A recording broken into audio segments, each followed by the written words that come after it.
राज्यातल्या नगरपालिका नगरपंचायतींच्या निवडणुकांसह बिगुल वाजलं। 10 नोव्हेंबरपासून अर्ज दाखल करता येणार। 2 तारखेला मतदान आणि 3 तारखेला निकाल।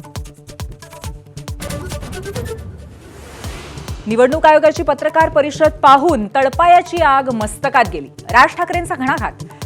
आयोग सत्ताधाऱ्यांच्या हातातलं बाहुलं असल्याचा गंभीर आरोप।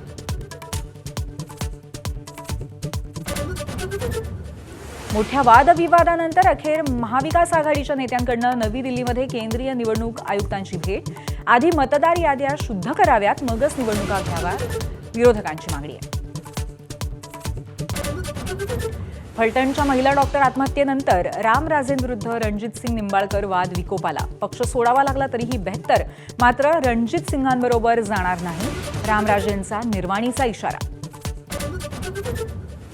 राज्यातल्या प्रोजेक्टच्या डेडलाईनवरनं मुख्यमंत्री आक्रमक। अधिकारी आणि कंत्राटदारांची खरडपट्टी। 2.5 वर्षात कामं पूर्ण करण्याची तंबी।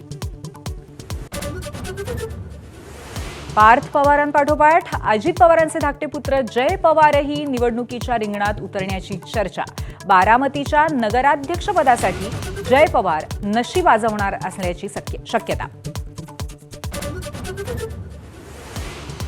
अन्न आणि नागरी पुरवठा मंत्री छगन भुजबळांवरील हृदय शस्त्रक्रियेनंतर अजित पवारांकडून प्रकृतीसाठी सदिच्छा व्यक्त, तर सुप्रिया सुळेंकडून बरं होण्यासाठी प्रार्थना।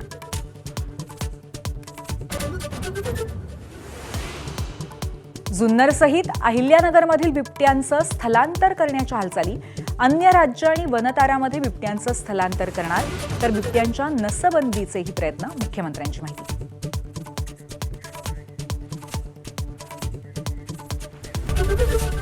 एबीपी माझा, उघडा डोळे बघा नीट।